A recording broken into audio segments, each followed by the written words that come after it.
Welcome one and all to Puppet History! Today we're taking an ever-winding look at yet another chapter in the heavy book we call History, while our guests ruthlessly compete for the coveted title of History Master. I'm your beloved host, the Professor! Thank you, Ryan Bergara. Are you ready? What are we, halfway through the season now? Yeah, we're halfway there. Rally, buddy, rally! So 3 more reps till I can see the sun again. Yeah. Special guest Maya Murillo, are you ready?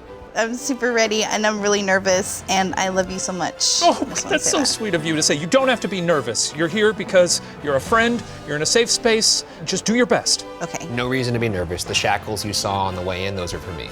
Oh. They're just for him. Then let's crack in! Well, to begin, what's the most trouble you've ever gotten into with a sibling? I almost scratched my brother's eyes out. What? Like I would go, What was the intent? because I didn't like him. Oh, so Were the you intent intending- was to scratch his eyes The out? intent was to draw blood. And then I would blame it on him. That like, I didn't do anything. He hit me. That's Siblings 101. Yeah. One time I was playing Mario Kart with my brother and I hit him with a blue shell right before he hit the finish line, and I was not the most gracious in victory. I let him know about it. He was smaller than me, so he knew he couldn't win a one-on-one altercation, so he went into my room, grabbed my video camera that I used to make little short films, and then threatened to smash it, and then I saw red. And so I tackled him, his head hit the drywall, kind of made a dent, and then my dad walked in and said, "What are you guys doing?" And then I tried to explain to him, "Dad, I hit him with the blue shell." He overreacted, and by the time we had explained it to him, looking at the look on his face, we realized he wasn't getting it. And no justice was served. Do you have siblings? Anybody that loves you? I have vague memories, screams echoing off the corners of my mind. What kind of show is this? It's an educational one! Okay. Well, our story today is about 2 Vietnamese sisters who together led a rebellion against the Han Dynasty. Today's story shows that even if few facts survive the erosion of time, a story based on conviction and boldness of action can still inspire through the millennia. We're talking about the Trung sisters, baby! Lasting roughly from 206 BCE to 221 CE, the Han Dynasty is considered one of the great Chinese dynasties, responsible for such famous inventions as porcelain, paper, and the wheelbarrow. It's exciting. Wheelbarrow? Paper's pretty exciting too, actually. Paper's baller. Can't believe you invented paper. Yeah. It's a lot of stuff. What were they doing before that? Yeah, what were they doing before paper? They're just like, hey, remember this. Yeah, I guess so, dude. Do you guys think any of these 3 are sort of like S-tier inventions of all time? We got porcelain, paper, we got the wheelbarrow. Paper's pretty high up there. I feel like I use all those every day of my life. I definitely don't use oh, no, that's not true, because a toilet porcelain, I guess I do use porcelain every day. Oh, the potty. I use the potty all the time. Now, beyond improved technology, the Han Dynasty also expanded China's reach, taking over parts of modern-day Korea in the north, Central Asian lands in the west, and, in the year 111 BCE, northern and central Vietnam in the south. Hey, have either of you ever been to Vietnam? Huh? Nor. Nor? Nor. No. So I said no in Australian. Oh. I'm Noi. trilingual. Ryan, have you ever been to Vietnam? No, I have not been to Vietnam. I've always wanted to go, though. Let's go. Just right escape into the forest. Not right now. Never to Stay be seen here. again. Now. Oh, You can go when we're done. okay. Vietnam looks so beautiful. It looks like one of those places that if I were to visit, I would just never come back. You'd never see me again. Hey, you should check it out then. Fuck you. Well, As happens when one nation swallows another, the new Chinese government worked to suppress local customs and culture and replace it with their own. You have a much easier time suppressing revolts and coups when everyone forgets they were ever their own people to begin with. In Vietnam, however, political leaders resisted Chinese cultural domination, making sure local languages weren't replaced outright by Chinese, as well as preserving other customs. In general, though, for 150 years or so, the Han Dynasty kept relatively loose control over Vietnam. Local lords and chieftains were allowed to keep their jobs and influence in local society, just so long as the centralized Chinese court got a little something. Then, in the year 9 CE, something upset the status quo. oh, What changed? A plague of frogs. B, Vietnam went on the offensive, attacking China. Or C, New Dynasty, who dis? Now, this is your first question, Maya, but again, just follow your heart. Follow your heart and believe in yourself. What? Okay. All right, Ryan, what you got? I'm gonna put B for back up. Is that sports? You're like, back the fuck up, back up. You know, Oh, okay, sure. one of those. And Maya, what's your answer? I said C, Dat New Dynasty. Well, a point to Maya. She's doing well. did it. See? Believe in yourself. Now, the nerds among you may remember that I said the Han Dynasty lasted until 221 CE, and that's true, except for a 14-year period in the middle called the Jin Dynasty, aka the Wang Mang era. Yeah, you guys know what BCE means, right? BCE? BCE and Before CE. Christ evaporated? Before Christ. Is that what that means? Before Christ, etc. Christ everywhere all at once. No, it's actually before current era. Yeah, that makes It's a little sense. boring, It's a little boring, isn't it? isn't it? Isn't it, Ryan? Ryan. Yeah, I guess so. Wang Mang was a usurper who declared himself emperor in 9 CE, essentially taking over from the child who was then acting emperor. Wang Mang instituted sweeping changes to the law and insisted everyone follow it to the letter, going so far as to execute 3 of his own sons and a grandson for having defied it. Yikes. Ruthless, I guess. A child? Yikes. Yeah, his own kids. Would we call this guy a bad guy, maybe? He murdered his own kids. That's basically what Yeah. just happened. And his little grandson. Look, I can't imagine getting murdered by your own grandpa. Would you guys ever kill your own children? During the Wang Mang era, it was kinda dangerous to have been an educated person of status in the previous regime. Remember, no one opposes an old culture like a new ruler. The literati had to get out of Dodge, and many of them headed south to the region of modern-day Vietnam, creating a single-nation refugee crisis. Adding to this wave of migrants was the fact that the Yellow River changed course a few times around this period, leading to a massive famine around the Chinese capital. Any thoughts on famine? This is a really sad story so far. Yeah, it'll get baller soon, don't worry. While the local Vietnamese had been getting along relatively fine with their Chinese interlopers for a few generations, the influx of new Chinese migrants started to ratchet up the tension, especially because the best lands were taken from the Vietnamese and redistributed to Chinese refugees by the Chinese regime. That's like if you got a roommate, right, making this relatable, and they showed up and were like, I'm gonna sleep in your bed, huh? I wouldn't like that. No, that would No. be awful. No fun. I don't know. I don't like sharing a bed with pretty much anybody that's not my significant other. And even then, sometimes I need my space. Like, I'm not a cuddler and Yeah, sleeper. I snore. Oh. I snore loud. Do you snore? Me? Yeah. Yeah, but you'd probably do one of those cartoon snores like that. Yeah. No. Here, let me fall asleep real quick. Sleeps with his eyes open. Sleeps with his eyes open. Yeah, it's a cartoon snore. Whoa, where am I? Where? When intermission ended and the Han Dynasty came back into power around 25 CE, things didn't get any better for the Vietnamese. A new governor was put in place for the province, Tho Dinh, and he wasn't a fan of the old loosey-goosey ways of administrating Vietnam. Tho Dinh conscripted the Vietnamese into working for the Chinese administration and began adding to the Vietnamese tax burden. Rude. Boo! Taxes, boo! That sounds awful. I Rude. don't know what it is, but I don't like it. Hey, I got a question. What 2 taxes did Tho Dinh implement? One was an increase, and one was a new tax altogether. A jelly bean for each correct answer. No multiple choice here. So what the fuck? Okay, whoa, some technical difficulties there. Something going on with that box? It was the box. What's in the box? What's in the box? Nothing's going on with the box. Where were we? That sort of threw me off. We were talking taxes, right? Yeah. So, put yourself in the shoes of someone paying their tax bill 2,000 years ago. You know, what did they have? Yeah. What do you pay money for? What could you pay more money for? Think about that. That's what you got to think about. Maya, you look very confident over there, and I love to see it. All right, Ryan, what do you got? I would demand the 2 chunkiest chickens from each family. Okay. So that I could then make a mega family of chickens, and they'd give me such good eggs. Yeah. So this is breed. not really a tax so much as just stealing poultry. Well, it is a tax in the sense that they're giving me their chickens. A chunky chicken tax. 2 chickens. And then my second tax would be funds for my countrywide LR, Lazy River. Oh, okay. And Maya, what do you got? I would have a kiss tax. Oh, Yeah. Sexy. And then a snacks tax. Snacks tax. How would that work? Every time Think people about it. smooched, they'd have to pay money? Yeah. Every smart. time you kiss anywhere, at any time. Wait, by anywhere, do you mean not just lips? That's double Two tax. things people love, smooching and snacking. I'm saying, give me your money.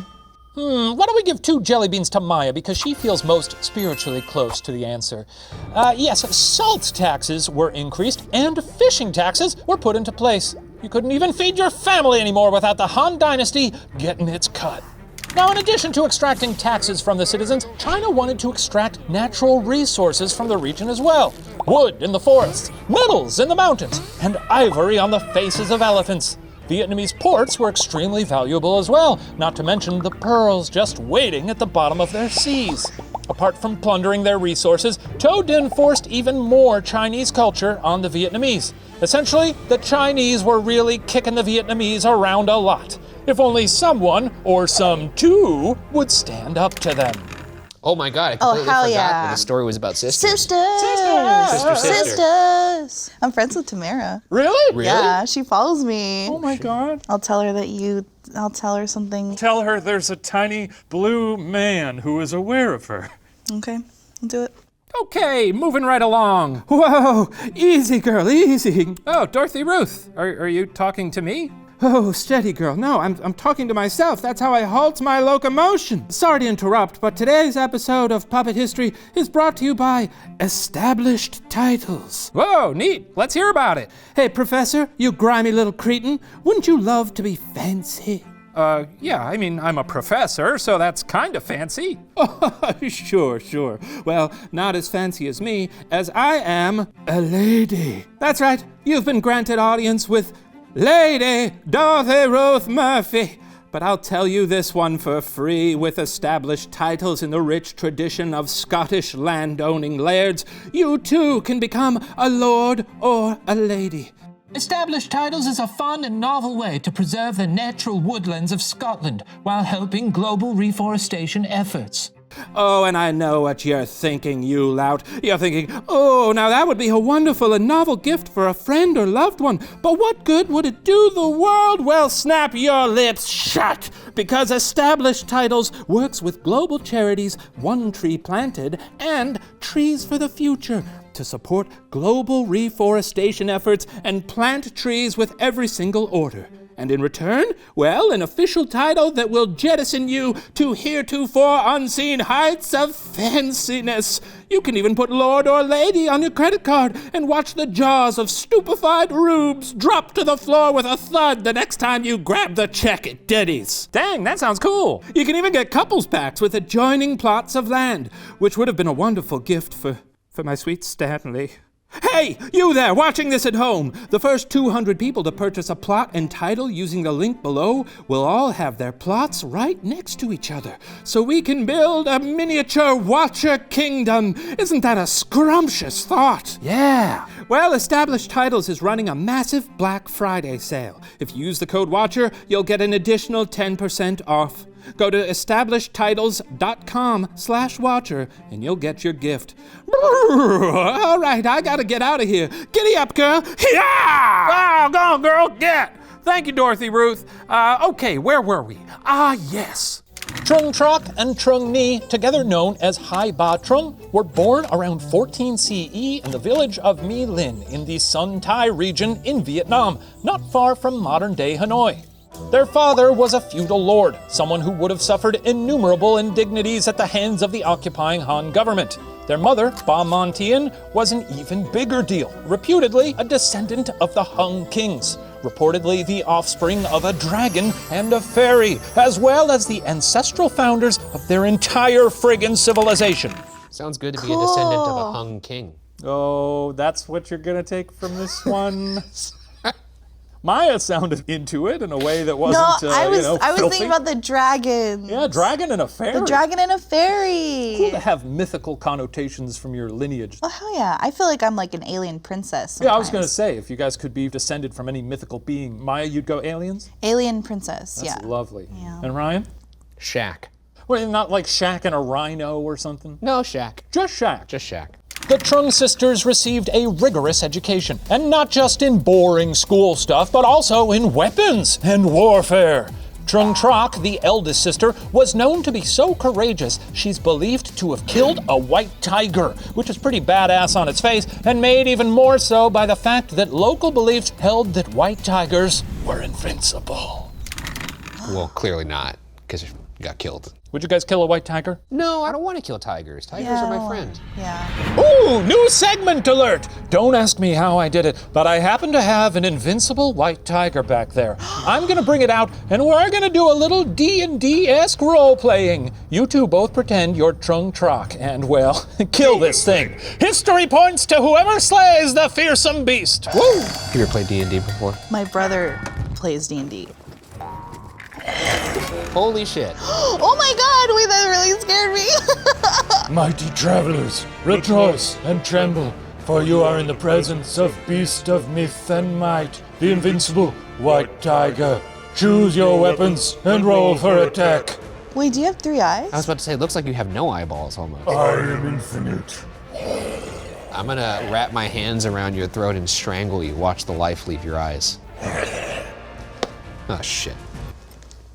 It's an 18. You lunge at me, your paltry arms outstretched, desperately reaching for my kick-ass throat. They connect, but your nerves betray you as your palms are slick with sweat. They slip right off my beautiful hide like water off a duck's back. No damage is dealt. No damage for 18? That's bullshit. You slightly tussled my fur, but in a way that only makes me look a little bit sexier. I have a question. Do you have any like allergies or There you go. like Kill him with a peanut or something. roll for insight? 12. So basically, I'm allergic to kale. Me too. So I got a big basket of kale. And when you roar, I'm gonna shove my whole arm down your throat with the kale. 14. Well, in a frenzied rage, you raise a clenched fist of kale into the air and plummet it into my gaping maw. As I said, I am slightly allergic, so it tickles my throat just a tiny bit, but does not prevent me from biting your entire hand off. No damage dealt. I have eaten your hand. Damn. But it's not my hand, it's Ryan's hand. Wait a tick. Oh, I didn't realize that. Then I have eaten Ryan Bergara's hand. Okay, well, I guess I'm just missing Sorry, a hand Ryan. You have failed to slay the invincible white tiger because I'm basically invincible. You idiots. Nobody gets a point.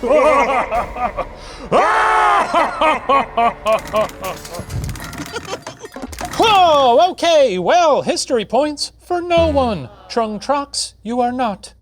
now. Okay, well, no need to call us names and make us Yeah, I feel think bad we're about feeling it. a little sensitive about that. Ryan lost his arm. Now, Trung Troc, slayer of beasts, married the son of another lord chieftain, T Soc. Trung Troc and T Soc were none too pleased with China's continued erosion of their culture and rights, and so the Vietnamese power couple mobilized the other members of their local aristocracy to oppose the new taxes and cultural assimilation. Chinese officials, including Governor To Din, were pissed. So, what did To Din do? A. Cut off T Soc's head. B. Raised taxes even more. Or C. They took the last of Trung Troc and Trung Ni's land. It was a gamble. You know, you assume everyone's cutting heads off back then, but you never quite know. Yeah, but normally it's because they're very angry, vengeful people. So I'm gonna go with A, adios to the head. I think that guy's head's gone. Okay. And Maya, what's your answer? I said C, land, because that feels like it'll give the sisters more motivation to, Then seeing their father decapitated? A jelly bean for Ryan. I was gonna say, did not think that question was much of a head scratcher.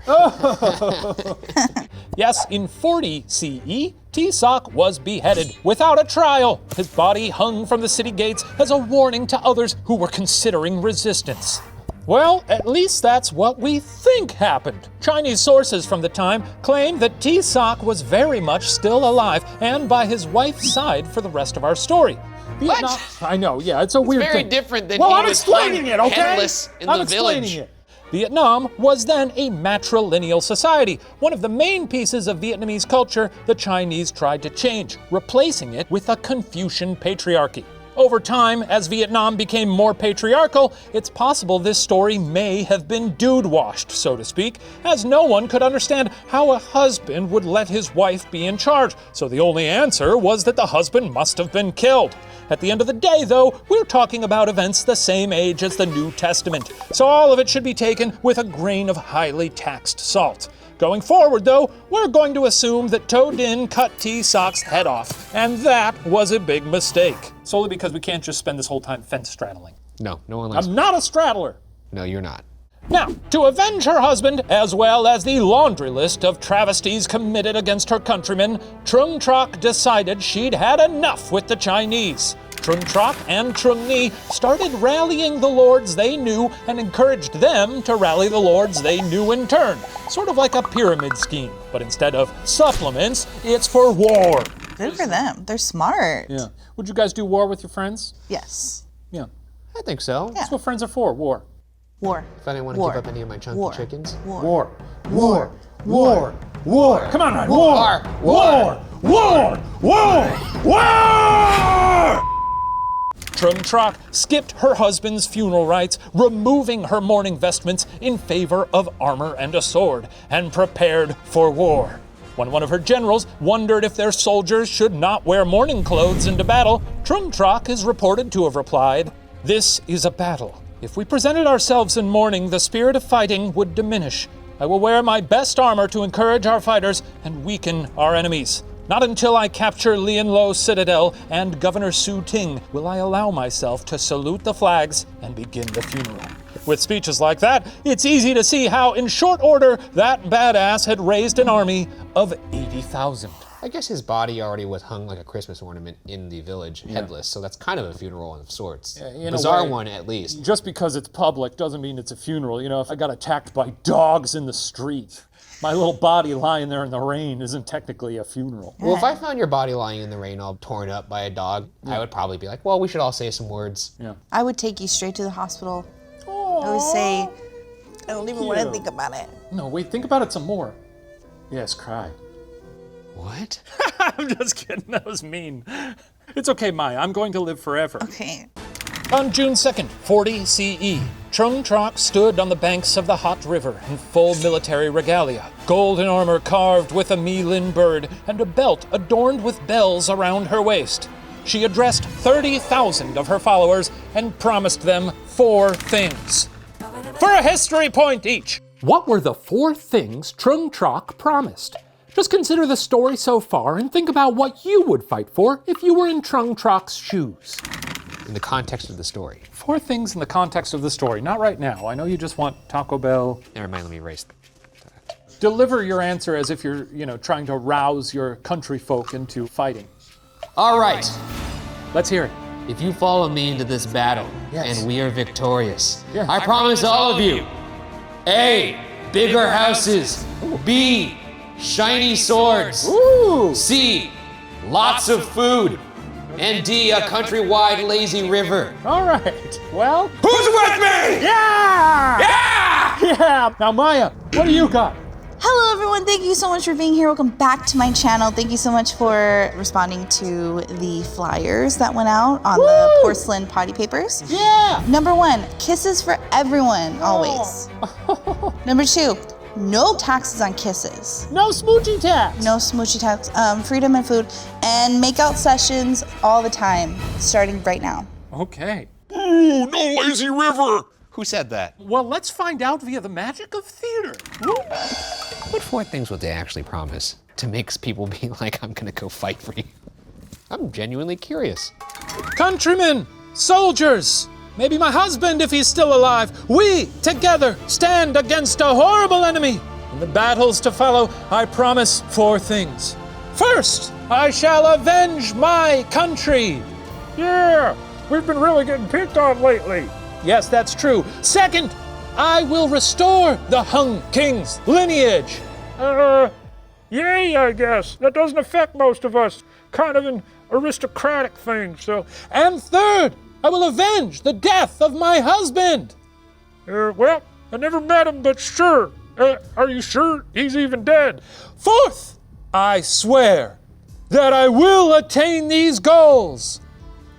Does that count? You're just saying you really mean it? Sounds like you've got 3 goals, only one of which really matters to the non-aristocrats among us, but that one is really important, so yay, let's kill some people! All right, let's kill some people. Yes, great. This just goes to show you, if you're ever going to deliver a rousing pre-battle speech, you should probably workshop it beforehand. And like more theatrics. More You have theatrics, to warm up your voice. confetti cannons, something like that. No lazy river in that speech. Holy shit. Okay. You have something on your face. What do I? A little bit.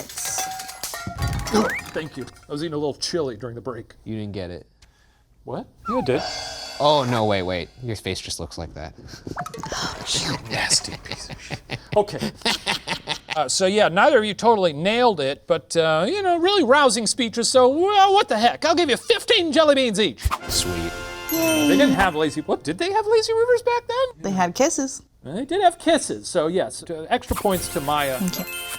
That last one barely counts, but the speech did the trick. Together, Trung Trok and Trung Ni led their forces against the Chinese, sweeping them from their land. They heard that speech and they were still inspired? Yeah. That's crazy. It was probably better than the one we did in our little skit here, but...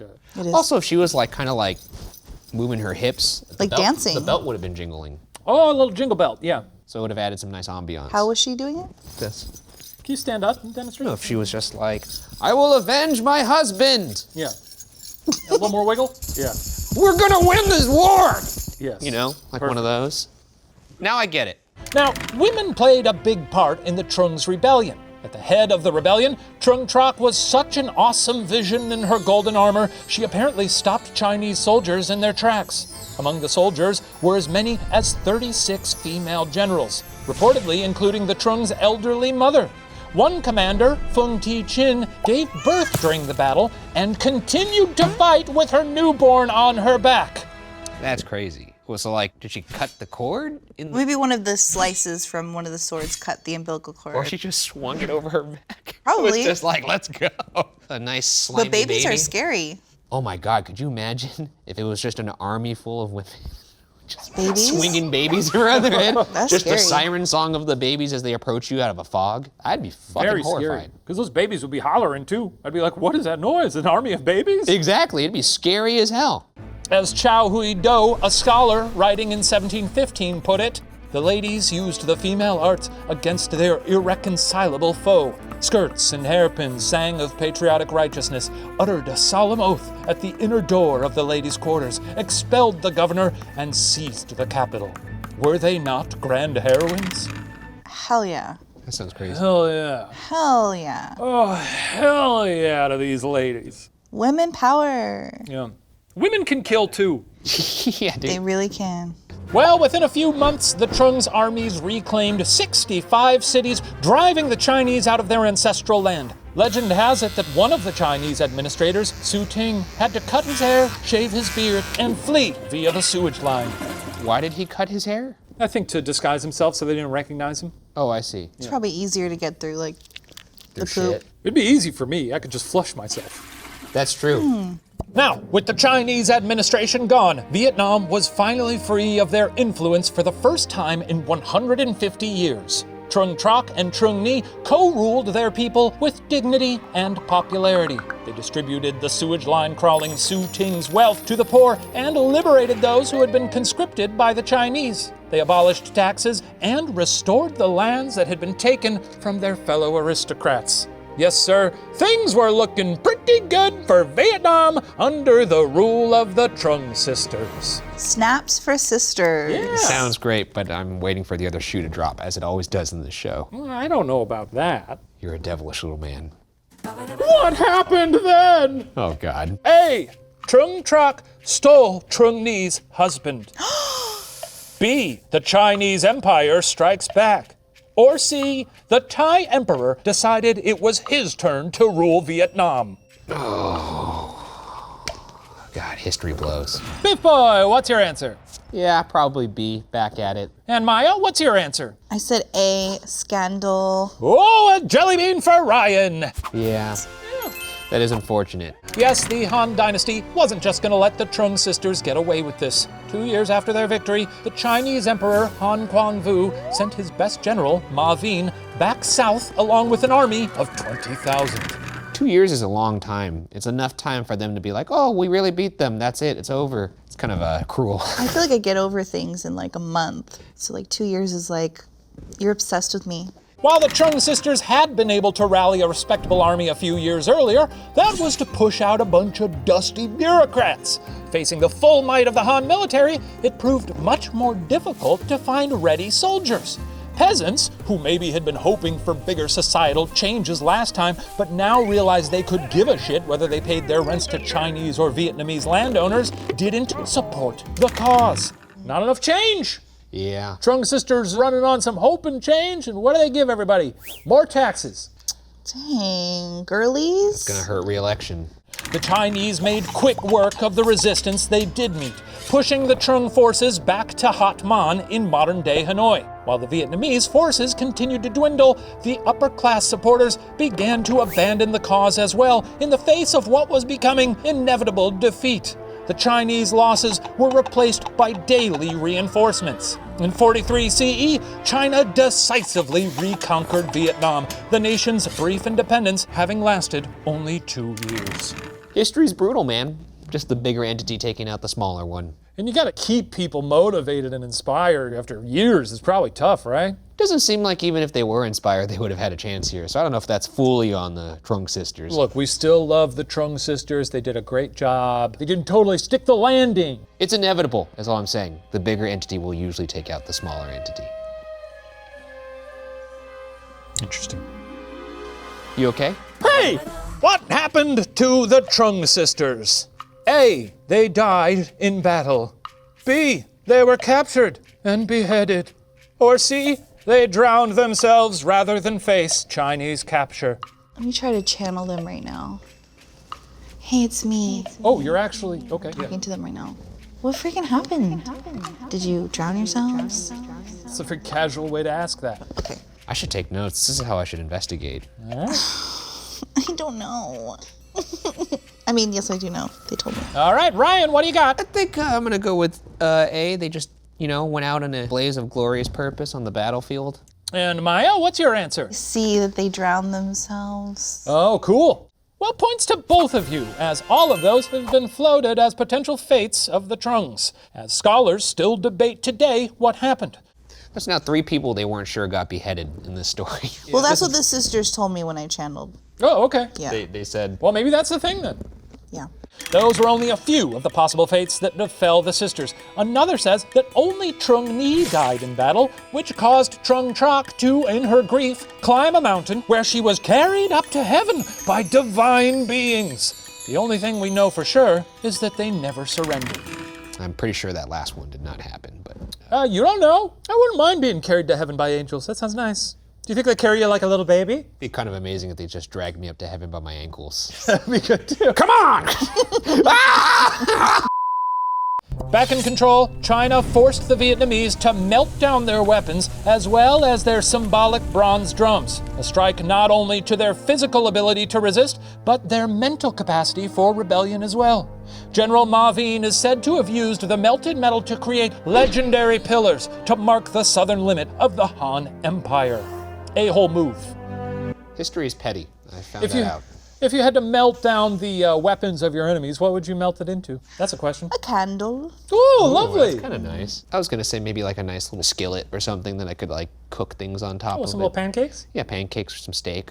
With the Trungs defeated, China intensified their oppression of the Vietnamese. A few small uprisings occurred, nothing that significant, until around 248, when Ba Trieu, a 19-year-old noblewoman, and her brother raised an army of 1,000 fighters. When someone told Ba Trieu that maybe instead of staging a revolt, she should just get married, she replied, "I want to ride the storm, tread the dangerous waves, kill fierce sharks in the open sea, drive out the no aggressors, win back the fatherland, and break the yoke of slavery.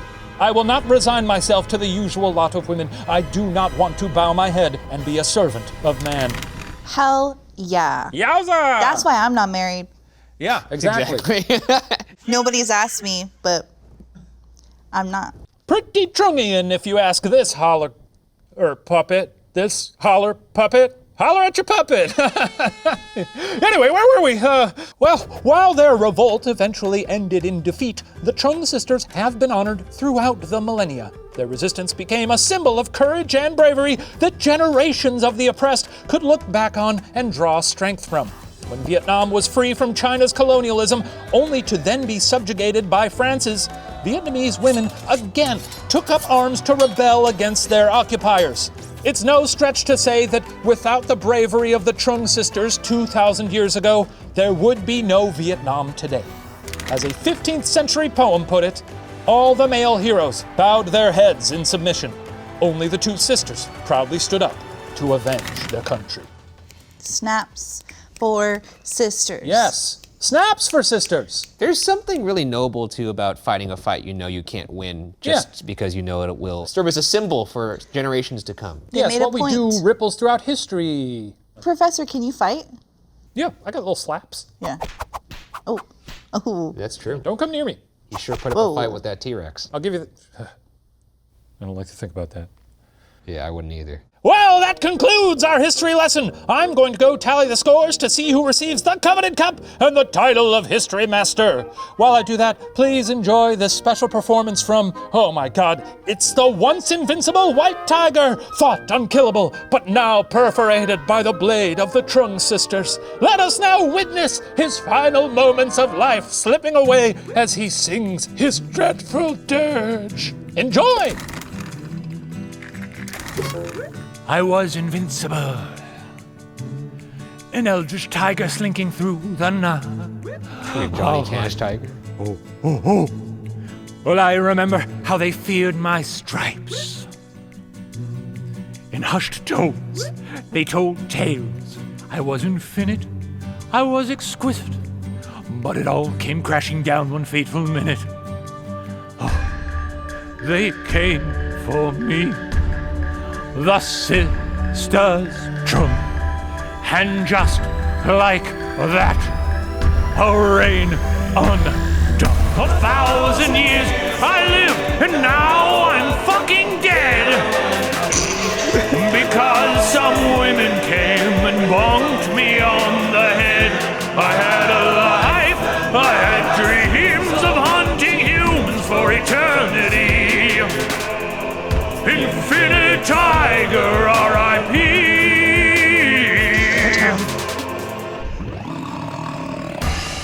Sure, it's unethical, the way I murdered people on the reg. I guess I see why they would want me dead. But fuck them. It's not fair. It's just my vibe. These stripes don't lie. Or at least they didn't when I was alive. Oh, for centuries I've stalked you, hidden in the grass. Until those sisters came and kicked my tiger ass. I had a life, I had a brand, which was eating woman, child, and man. Oh, infinite tiger, kicking the can.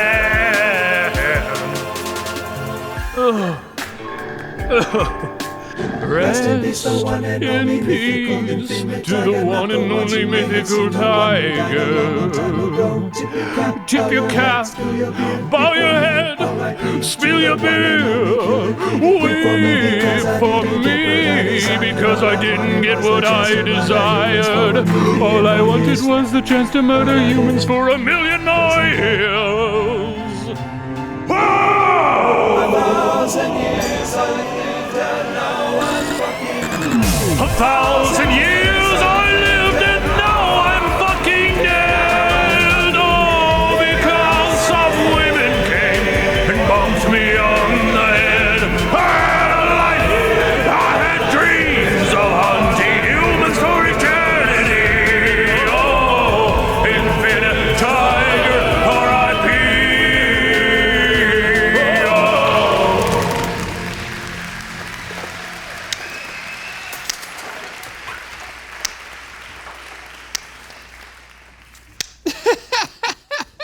That's some range.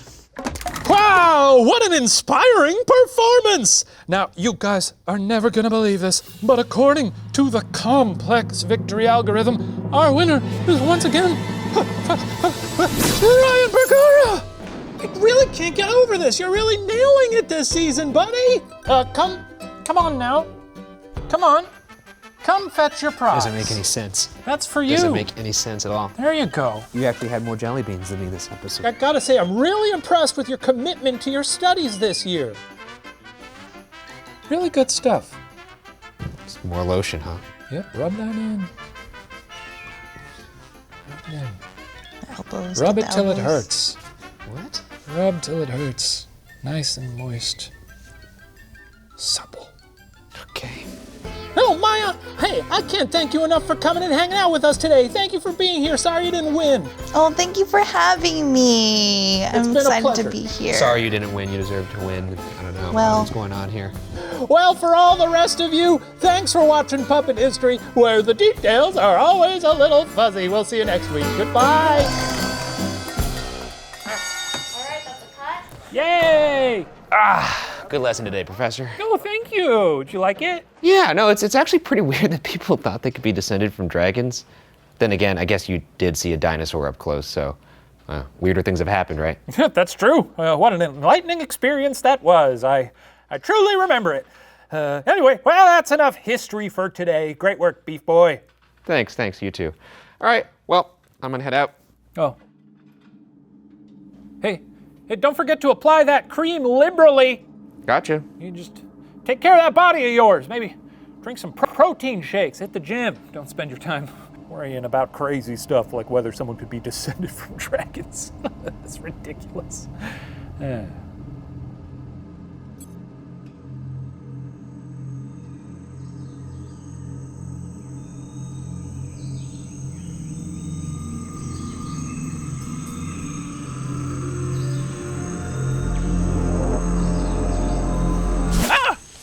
Oh, honey, the thing, it's here. Oh my God, look at this beautiful little blue baby we made. He's got your eyes. Or does he have my wings? Does he even have wings? Hey, what are we looking at here? Hi, sorry, what is going on? Oh, my beautiful son.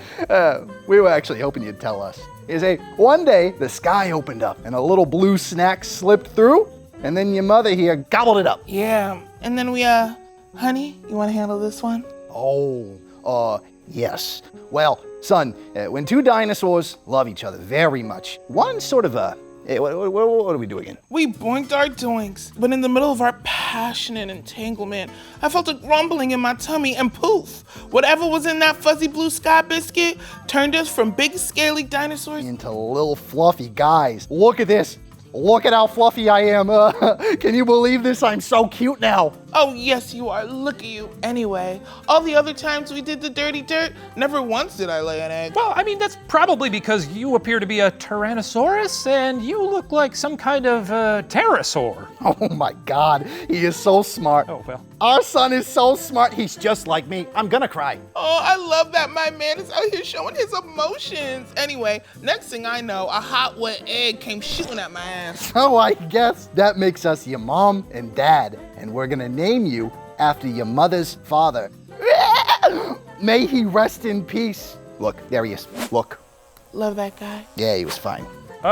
Cool. Well, it is very nice to meet you both, but I already have a name. I'm the Professor. I'm the little blue thing that you ate, but now I'm, bigger for some reason. Maybe because, oh, I know, Dino DNA. Dino, what? Oh, hey, so that's how tiny blue babies are made, huh? Oh man, I'm huge. I can finally dunk my head into a toilet. You get that? Son, what's a toilet? Oh. Wait for me because I didn't get what I desired. All I wanted was the chance to murder humans for 1,000,000 more years. But I didn't. 'cause I'm dead.